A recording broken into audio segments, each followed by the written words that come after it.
Почитувани гледачи, добар ден. Јас сум Сања Димитровска, а ова е Добриот доктор. Денеска ќе зборуваме за задолжителната имунизација кај децата.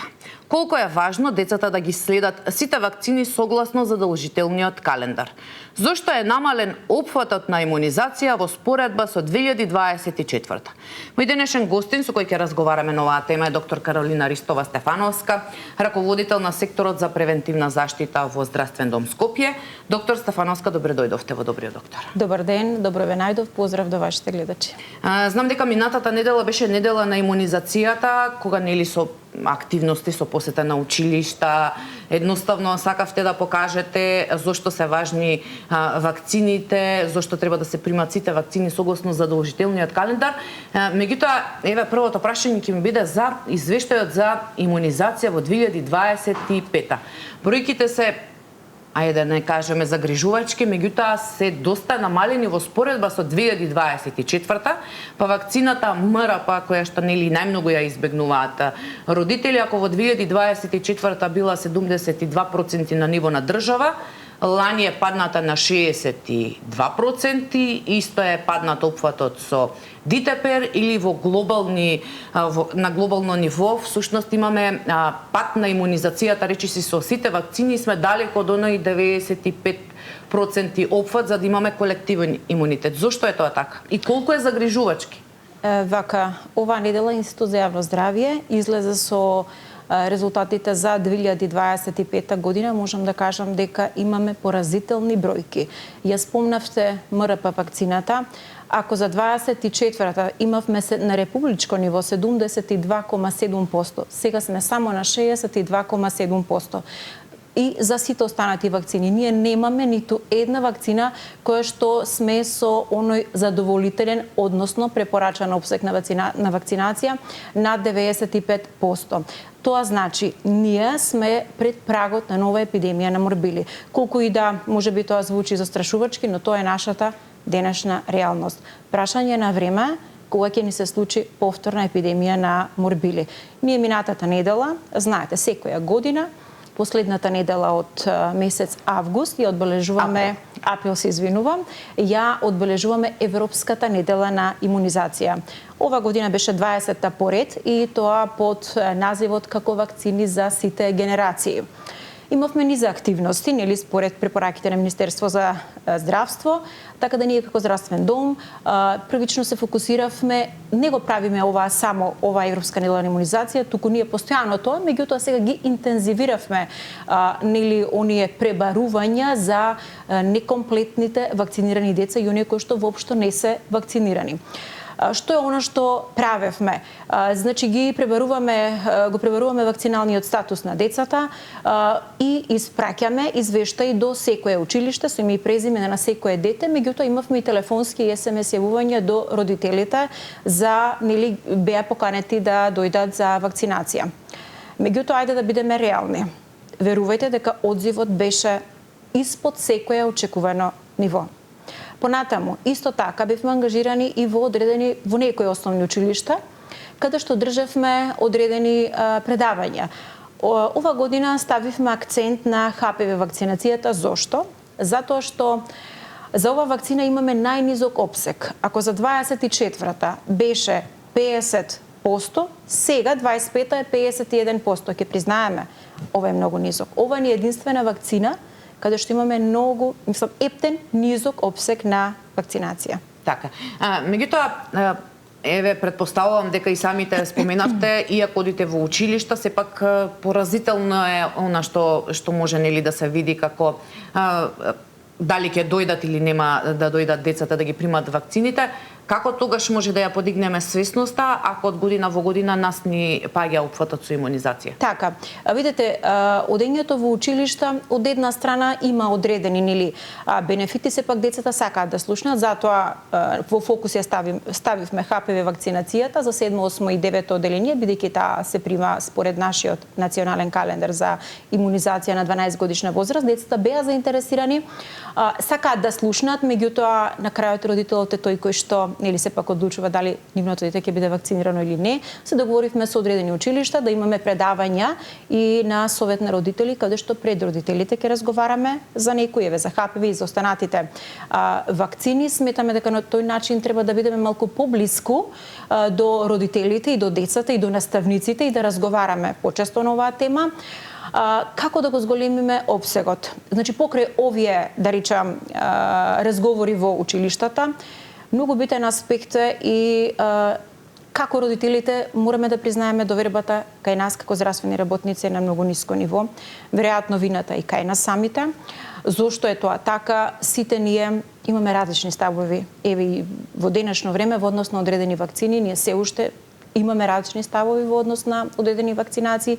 Ние не секој здравствен работник работи според медицина базирана на докази, така да сметам дека првенствено треба да ја вратиме довербата која што ни е нарушена, нели, од страна на родителите. На кој начин? Здравствените работници на вакциналните пунктови како треба да се потрудат на својствен начин кога доаѓаат родителите, не само за вакцинација, него доаѓаат нели за систематски прегледи.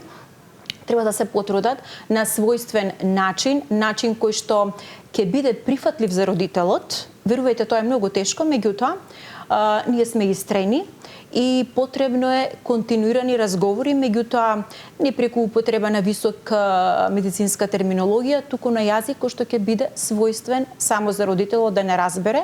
Истрајноста од наша страна и како е битна, бидејќи има родители кои што веднаш не сакаат да разговараат, тие веќе слушнале дали од некои други колеги, дали на социјалните мрежи, дали од пријатели, колеги, не сакаат да се вакцинираат, меѓутоа имаме и родители кои што се двоумаат и после тоа по втор, трет пат навистина одлучуваат да го вакцинираат своето дете. Пак ќе кажам, значи довербата да ја вратиме.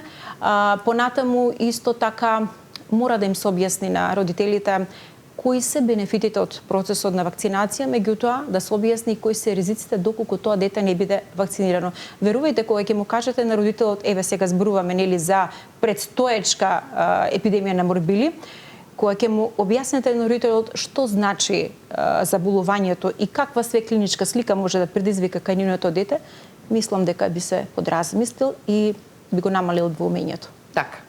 Јас да ги повикам и нашите гледачи дека може да се јават во живо да постават прашање до нашата денешна гостинка. Доктор Стефановска, 2018-2019 имавме епидемија на морбили, после која имавме голем опфат со имунизација со МРП. Пред 2 години имавме голема кашлица, имавме голем опфат со дитеперот.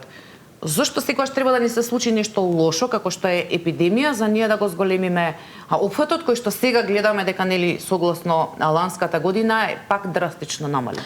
Видете, веројатно стравот кај родителите е тоа што ги плаши кога ќе се случи една епидемија. Вие знаете дека имавме смртни случаи 2019 година, така да веројатно стравот е оној кој што проработува кај родителите и тогаш се вакцинираат. Меѓутоа, зошто да се случи тоа? Зошто да бидат приморани во такви ситуации да ги вакцинираат своите деца? Зошто да не се случи тоа по редовен пат да бидат вакцинирани? Веројатно тука треба да работиме ние системски во нашата држава, затоа што ние се уште имаме деца кои што се запишуваат во предучилишни установи, кои што се воопшто не вакцинирани. Постојат одредени, да речам, правни норми кои што измеѓу Министерство за социјална политика, демографија и млади и Министерство за здравство треба да се испеглат, бидејќи нели градинките се под капа на Министерство за социјална политика, така да се забрани на градинките, тука секако треба да се вклучаат и локалните татковци, односно градоначалниците, да им се забрани да примаат невакцинирани деца. Можеби тогаш ќе се зголеми опфатот на вакцинацијата. Зборам, тоа е само една од мерките кои што би требало да се преземат. Така. Ако имаме ние само 62% опфат со МРП, доколку се случи нели повторно да не се појави епидемија, кој се може да биде на удар, да биде загрозен? Видете, загрозени пред се новородените и доенчињата, оние кои што според календарот се уште се мали, нели за добивање односно за вакцинација со оваа вакцина. Знаеме првата доза се прима на 13 месечна возраст, меѓутоа тука се сите оние дечиња кои што имаат одредени хронични заболувања. Сите оние дечиња кои што имаат одредени проблеми со имунолошкиот систем, одредени имунодефицити, одредени невролошки заболувања, тие ќе бидат на ризик. Доколку ни се случи нова епидемија, која што, реков, во денешно време станува веќе реалност. Прашање е на време кога ќе ни се случи. Меѓутоа, бидејќи во соседниве земји има случаи, колку е ризикот сега и со летните одмори, со одењето преку граници? Во нашите соседни земји, тргнувајќи од Бугарија, Црна Гора, Босна и Херцеговина, секојдневно имаме регистрирање на нови случаи на морбили. Србија исто така не заостанува во однос на тоа, единствено Хрватска и Словенија тие имаат висок опсег на вакцинација. Така да, како што реков, сега доаѓаат патувањата, летните одмори, каде што доволно е еден патник да имаме позитивен, затоа што знаете вирусот на морбили многу брзо се шири. Во исто време од еден заразен може 12 до 18, дури докажано е дека тој многу по е контагиозен, односно многу инфективен во однос на вирусот на грип и ковид вирусот.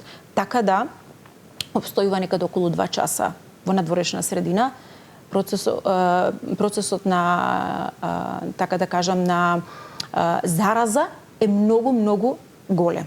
Така. Дали и после неколку години доаѓаат деца да ги примат пропуштените дози, доколку биле вакцинирани до 1 годишна, до 2 годишна возраст, всушност како функционира кетчап календарот? Да. Видете, сите оние кои што, доколку пропуштиле одредена вакцина, да речем од било кои причини, имаме деца кои што биле во тој момент болни, па родителите одложуваат, свесно одложуваат неколку месеци, па понекогаш години, дали поради патување во други земји, па враќање повторно во нашата држава, после неколку години тие доаѓаат според оној кетчап календар на имунизација, тие постои за секоја вакцина до одредена возраст која што може да ја примаат вакцинацијата и тоа се случува. Затоа што знаете како имунолошкиот систем ние мораме постојано да го освежуваме со нови дози токму заради тоа и тоа е намената на ревакцинациите. Така, и задолжителниот, како што споменавме. Имаме гледач, повелете во програма сте? Ало, добар ден. Добар ден, повелете. Сакам да ја прашам докторката за МРП вакцина. Повелете. Моето дете наполни 6 години сега во април. На годинка кога ја прими МРП вакцина, значи, качи температура над 40 и имаше и осип на градите и грбот. Сега сакам да ја прашам докторката. Детето се направи како топче, ги собра раците и нозете и значи така беше некој период се додека не го однесев на хитна да го прегледат. И докторката тамо ми рече дека он има сега лесна слика на морбили. Сега тоа помина, детето е добро, фала Богу, но сега имаме ревакцина на 6 години, бидејќи треба да го запишем на училиште. Така. Сега вакцината треба да се стави сега, бидејќи запишувањето е во мај. Мене ми треба потврда од вакциналниот пункт за запишување. Сега сакам да ја прашам докторката дали смеам малку барам да ја одложам, бидејќи детето е запнато со некоја сува кашлица. Дали и колку можам да ја одложам, бидејќи времето ми е кратко, треба да добијам потврда за запишување на училиште. Така. Јас ви благодарам многу за неувањето. Така, за секоја вакцина, за секоја вакцина, така и со МРП вакцината, доколку имаме привремени, да речем, контраиндикации кои што со кои што би можеле да ја одложиме вакцината. Во овој случај рече мајката дека настинато, кашлица, слободно може да ја одложи, бидејќи според Законот за основно образование и со непримени вакцини, детето може слободно да си го запише во училиште, како ќе се среди здравствената состојба, така да си го вакцинира. Така. Предпоставам дека дали имате и беше дека нема да може да ја добие потврдата, меѓутоа во самите вакцинални пунктови. Вакциналните пунктови се добиваат копии од вакциналните картони и без проблеми ќе биде запишано детето. Така. Еве, јас се надам дека нашата гледачка го слушна одговорот. Имаме гледач, повелете во програма сте? Ало. Да, повелете, ве слушаме. Добар ден. Добар ден, повелете. Едно прашање до докторката, се работи за моје внуче. Добро. Детето ги има сите вакцини примено. редовно што си треба. Детето е година и 6 месеци. Добро. Имавме проблем во градинката, него пуштаа во градинката детево за некоја вакцина што требало да прими. Керкала ни картонче има, ни ништо. Отиде до уред, до одведе се јавуваме, вика нема е време, вика детето кога ќе си треба, вика да ќе си добиеш картонче, вика, и ќе се прими вакцината, значи детето не може да... И упорно од градинките не го пуштаат детето во градинка за вакцината. Така. Додека не ја прими. Сега, едно прашање до гостинката ваша. Повелете. Како може децата во градинка одат и самите наставници да ги тераат родителите за вакцини кога самите докторки праќаат картончиња, не ги известуваат родителите кој ден тоа, да примат вакцина. Така, јас ви благодарам многу за јавувањето. Така, еве, значи, предпоставам дека ни се случуваат и вакви работи, се значи, случува, да. едно е кога треба. Не ја разбрав гледачката, детето 13 месеци, така една година и 6 месеци, така, да, редовно се ги прима се. За која вакцина станува некоја што збор. следува следна, во вакциналниот пункт им кажале дека се уште не е време да ја примаат. Не знам зошто од градинките не им дозволуваат. Веројатно тука има некое недоразбирање. Нормално кој ќе дојде дека време... дилемата на нашата гледачка е, значи, едно е да ги бараат картоните со до тога што требало да ги примат вакцините, за да ги запишуваат, меѓутоа доколку тие не се доктори, а самиот доктор од вакциналниот пункт кажува едно, тогаш како може градинката на тој начин да постапува. Видете, тоа не е во ред. Искрено не знаеме зашто се работи, за кој тип на вакцина, меѓутоа не, тоа не е во ред. Така, предпоставам дека и веќе треба повторно да си се обратат или до министерството, да, повторно во вакциналниот пункт или да побараат од докторот кој што работи таму, да напише една потврда, известување со кој што ќе го однесат во градинка. Меѓутоа, кај нас знаете, посебно на територијата на Скопје, градинките не бараат. Па тоа сакав да кажам, значи негде имаат премногу строго, значи ги почитуваат правилата, а негде воопшто не ги почитуваат. Имаме сепак и во општини во Скопје, каде што веројатно со некои си устни наредби од страна на градоначалниците, каде што градинките бараат да бидат примени сите вакцини според редовниот календар, меѓутоа имаме и општини во Скопје, еве можам да кажам таква е општина Ѓорче Петров, каде што апсолутно имаме голем број на невакцинирани деца по градинките, додека општина Аеродром и како се води контрола, така да веројатно и во тој дел на општинско ниво мораме да преземеме мерки. Така, нашата гледачка беше од Велес, колку се разбрав, меѓутоа еве претпоставам дека има разлики во самото однесување. Имаме гледач, повелете во програма сте? Здраво. Да, повелете, ве слушаме. Сакав да ја прашам докторката за здравје и за децата. Повелете.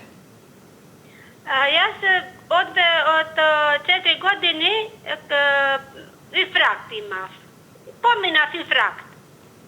И сега, кога поминав инфракт, многу е добро бев, работам, добро е. И после, одма се оперирав ова цево, хлебо, како си викате вие. И сега, овај година, само спијам, одеднаш ми дојде многу снага, работам, вчера работав, чистев, работав многу. Ама одеднаш само спијав, имам апчиња, сега да видам, и трапситлав на нешто, и имам од сабале бир кардопирин и алицеја. Овај пием сабалове апчиња. А во вчера пием аклонин и торбек, овај пием за вчера исто или трапсилтан нешто. Се извинувам, што ви е прашањето до гостинката? Јас кога што ја разбрав, не се чувствува добро поспано.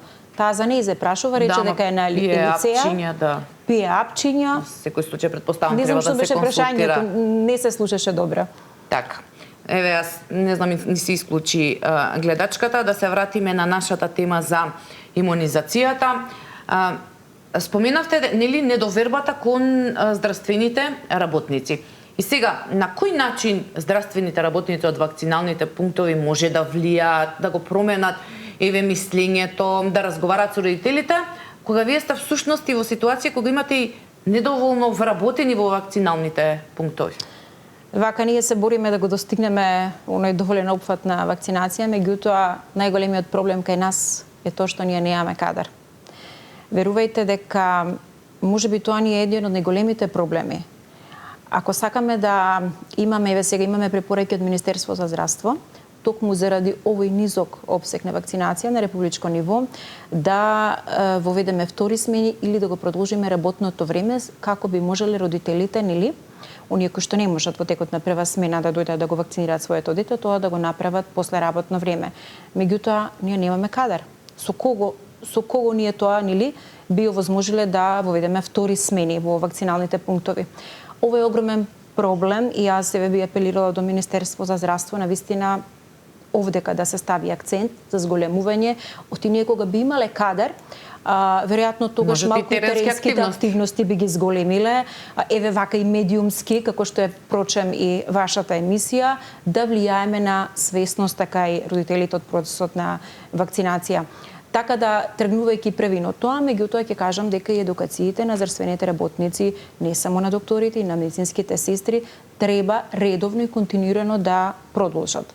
Нели, за да може постојано тие да бидат, да речам, сите нови сознанија да бидат апдейтирани кај здравствените работници и да знаат да ги пренесат на родителите. И да знаат да ги пренесат за да можат, нели, сите да имаме единични ставови во однос на одредени теми. Така. Пред да продолжиме имаме гледач, повелете во програма сте? Добар ден. Добар ден, повелете. Поздрав за вас до студиото. Ви благодариме, повелете. Дали дете со докажана алергија на јајце може да прими МРП вакцина? Со докажана алергија. Ова е едно од често поставуваните прашања. И дилема, претпоставувам, кај родителите. Да, меѓутоа и научно е докажано дека алергијата на јајце апсолутно, посебно на жолчко од јајце, апсолутно не е контраиндикација за примање на оваа вакцина. Така да ќе го охрабрам родителот слободно да ја прими оваа вакцина на своето дете. Предпоставуваме, веќе се надоврзам на прашањето на нашиот гледач, доколку постои, нели, и страф кај здравствените работници во вакцинални пунктови, тогаш можат, нели, на клиниката за детски болести може да, на одсекот за имунологија можат да се консултираат, значи родителите слободно, ако не им веруваат на докторите на вакциналните пунктови, слободно можат на имунологија, на детска клиника да се консултираат со тамошните доктори. Така. Еве, јас се надевам дека нашиот гледач го слушна одговорот. Доктор Стефановска, гледајќи го извештајот што беше за 2025, има неколку општини за одредени вакцини кај што имаме 100% опфат. Тоа значи дека сите предвидени деца се вакцинирани. Меѓутоа, од друга страна имаме урбани општини, дел од нив се во градот Скопје, каде што имаме опфат за одредени вакцини па и под 30%. Да.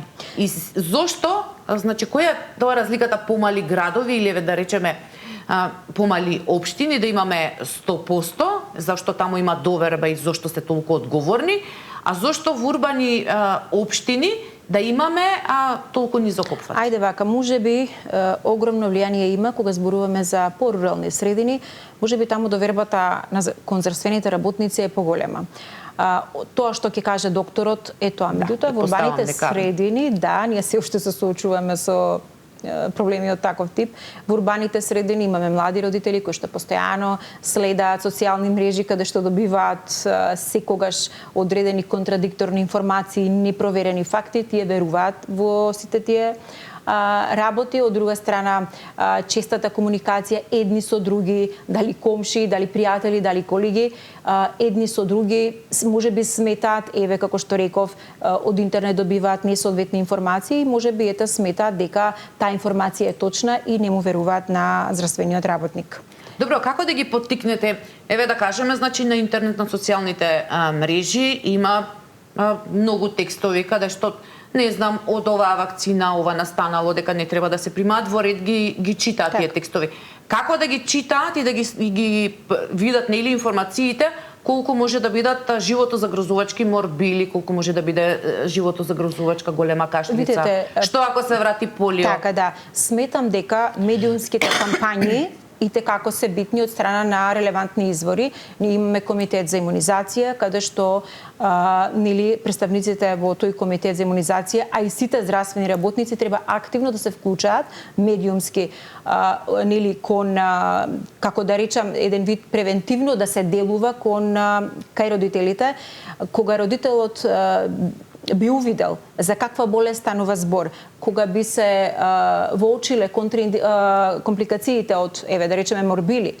Во тој случај мислам дека свесноста ќе проработи кај родителот и мислам дека ќе се одлучи за вакцина на своето дете. Така да медиумските кампањи и те како ни се битни, затоа што ако ни се случи епидемија, тогаш ние ќе имаме медиумска кампања и затоа тогаш ќе биде касно, а обсегот ќе биде тогаш зголемен. Значи, а зошто да дојдеме до тоа? Кога веќе здравствен работник или комитет за имунизација кажува ова се дезинформации, кои што тогаш правите вистинските информации треба да ги дадат нели со соодветни податоци за да си направат мирење сите тие што ги читаат. Да, кажам, недовербата си го прави своето.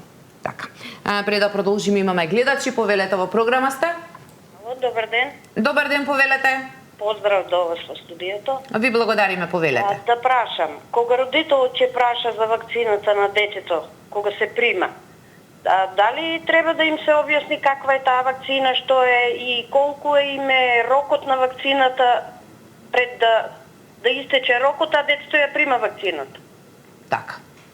Еве добро прашање, претпоставам дека треба да ги добијат. Видете, пак и претходно нагласив дека обврската на секој здравствен работник кој што работи на вакциналните пунктови и на својствен начин да објасни на родителот да не делува како еден вид предавање, него со свој јазик да разговара се тоа на кој што го мачи. Имаме родители кои што се плашат околу производителот, кои што се плашат околу рокот на вакцината. Слободно треба да им се покаже вакцината и да го видат рокот за да бидат сигурни нели што е она што со што го вакцинираат своето дете. Така да на тој начин можеби и довербата ќе ја зголемиме.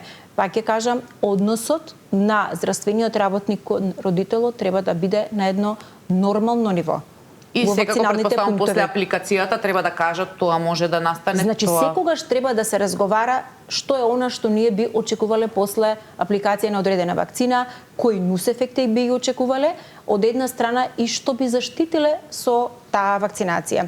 Така да на тој начин родителот треба да го смириме. Знаете, тие се многу вознемирени кога доаѓаат во вакциналните пунктови и затоа да речем на некој начин ние мораме и психолошки да делуваме врз родителот. Впрочем, нели тоа не е и нашата мисија. Така, апсолутно.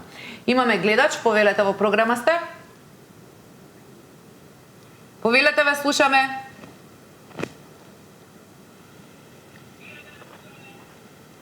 Дали имаме гледач? Добар ден. Добар ден, повелете. Имам едно прашање. Повелете. Да ми каже докторката, која е поврзаноста со МРП вакцината и говорот? Многу родители сметаат дека детето треба да почне прво да зборува, па потоа да ја прими таа вакцина. Така. Еве, ова е секогаш една тоа е една од стравот. заблудите или да речам мит кој што често се провлекува измеѓу родителите, тие најчесто од одредени нерелевантни извори дознаваат, слушаат дека детето треба да прозбори, да проди и дури тогаш да биде аплицирана вакцината, што ќе речам дека е огромна заблуда, огромна невистина. Апсолутно ниту едно научно истражување нема потврда околу тоа дека таа има влијание врз говорот кај детето. Така да ги охрабрувам родителите слободно, нели во редот на календарот кога му доаѓа за вакцинација на детето, слободно на 13-месечна возраст да си го вакцинираат. Кои се најчестите, еве сега да се надоврзам и на прашањето на нашата гледачка, нели дека треба да проди, дека треба да прозбори, кои се оправдувањата или еве дилемите на родителите зошто на пример не му ја ставиле, не го донеле детето на 13-месечна возраст да ја прими првата доза на МРП, зошто на 6 години нема ревакцинација? Така, една од тие најчестата причина е токму таа, детето уште не им прозборило, уште не проодило, меѓутоа исто така аутизмот го споменуваат како една од причините за непостапување нели на вакцинација, така да тоа ни се најчестите причини. Голем дел од родителите се плашат исто од конвулзии да не им се случаат после вакцинирањето, меѓутоа тоа се неоправдани причини, апсолутно немаме такви нус ефекти досега, така да сметам дека Тоа се неоправдани причини. Ова се, сега што ги споменавте, нели стравови кои што се со МРП вакцината. Да. Меѓутоа, зошто тогаш се намалува и опфатот со Дитепер? Видете, општо кон сите вакцини имаме недоверба. Значи не е само со МРП, ние имаме и со Дитепер вакцината. Зошто е тоа така? Веројатно пак недовербата кон вакцините, кон производителите и кон здравствените работници. Немаат некоја, да речам, причина огромна зошто тоа не се случува, него едноставно недоверба кон целиот процес на вакцинација, кон сите оние вакцини кои што не се по календар. Еве ќе ја земеме и ХПВ вакцинацијата. Знаете како овде ќе имаме многу дилеми кај родителите. Една од тие нели е неплодноста, која што тие се плашаат дека би ја предизвикала оваа вакцина, така да имаат многу заблуди, многу невистини кои што ги оптеретуваат. Затоа мораме јавно да зборуваме за секоја вакцина. Пак ќе кажам, секој родител кој што го постои некоја, да речам, некој страв за одреден нус ефект кој што би го предизвикала таа вакцина, дали кај својот матичен лекар, дали во вакциналниот пункт, слободно може да се обрати, да разговара, не мора веднаш да биде вакцинирано неговото дете, дури кога доаѓаат на систематски прегледи, пошто знаете, нели имаме периодични систематски прегледи, секој здравствен работник е присутен во вакциналниот пункт и слободно разговара со родителот за сето она кое што го мачи. Сега, обратно да ви го поставам прашањето, велите дека родителите се сомневаат неплодноста со ХПВ, меѓутоа ние имаме пак болести кои што нели се вакцино превентабилни, кои што доколку заболи машко дете, исто така може да се соочи со неплодноста. Имаме доста голем број на болести каде што истото може да се случи, така да апсолутно не треба да ги плаши дека ХПВ вакцинацијата, односно градасилот, може да предизвика неплодност. Доктор Стефановска, зошто е важна ревакцинацијата? Еве знаеме дека МРП е нели на 13 месечно, на 6 години, меѓутоа Дитепер исто така имаме неколку ревакцини. Колку ни е заштитен нели организмот, еве од голема кашлица ќе ја земам затоа што сега скоро имавме таква епидемија, за да мора потоа да прими нели ревакцина? Да, имавме епидемија од пертузис, знаете дека имаме спорадични случаи се уште во нашата земја и во околните земји.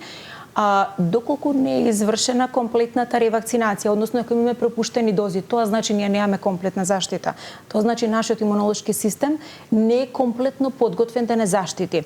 Затоа велам, целиот процес на ревакцинација, сите дози, потребно е детето да ги прими, бидејќи имунолошкиот систем е тој кој што со текот на времето, нели, мораме да го освежуваме, да му додаваме бустер дози за да може да достигне едно задоволително ниво, односно да кажеме дека сега сме комплетно заштитени. Така. Меѓутоа не е само МРП дека може да ни се случи нели епидемија повторно поради нискиот опфат, меѓутоа еве читајќи многу статии воопшто за европскиот континент, за во Европа, дека треба целосно да се искорени на пример и полио за да не се повторно врати, меѓутоа и многу други што ние сега мислиме дека се искоренети болести, доколку се намали тој опфат со имунизација може повторно да се вратат. Видете, може да ни се случи полио, да, не дај Боже, може да ни се случи. Вакцината против полио заедно се дава како комбинирана вакцина заедно со Дитепер, така да ако ни се намалува опсегот за оваа вакцина, може да ни се случи тоа, а тогаш навистина би било застрашувачки. Така. Ова сценарио би било застрашувачко.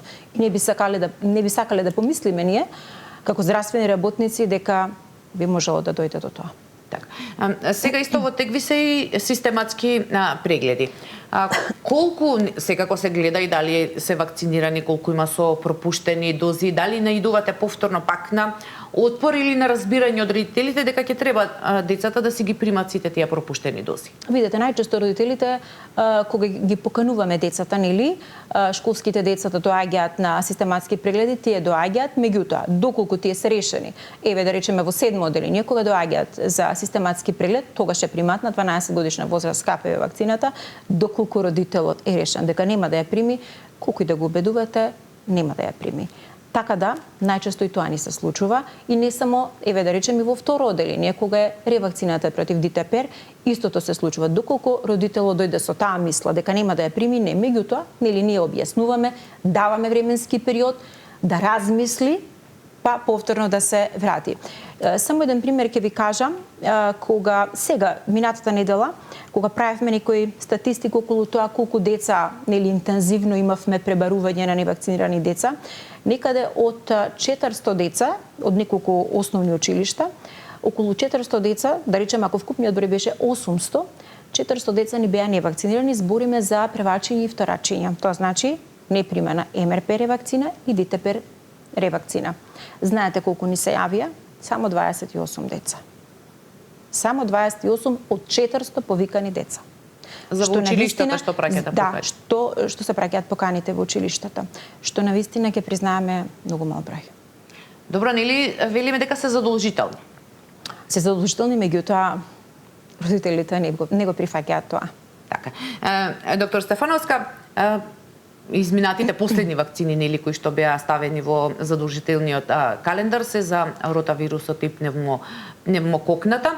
Колку тие можете сега да кажете, еве како дел од тие тимови вакцинални, дека имаме ефект од вакцините, односно дека се намалени тие чести посети, хоспитализации на децата со ротавирус и со пневмококната инфекција? Беа воведени овие вакцини.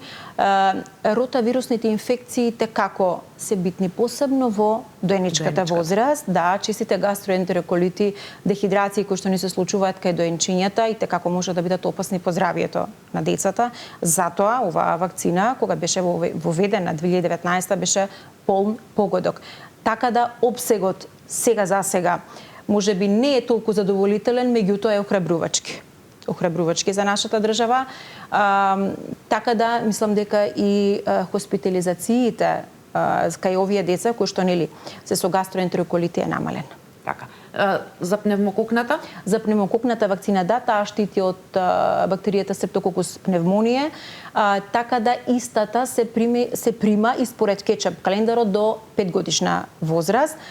Се прима во текот на првата година од вториот, значи во доеничкиот период, во 2 дози во растојание од 2 месеци и една ревакцина. Доколку истата се прими од 12 месеци па до 23, тогаш децата ја примаат само во 2 дози без бустер доза и од 2 годинки до 5 само во една доза. Така.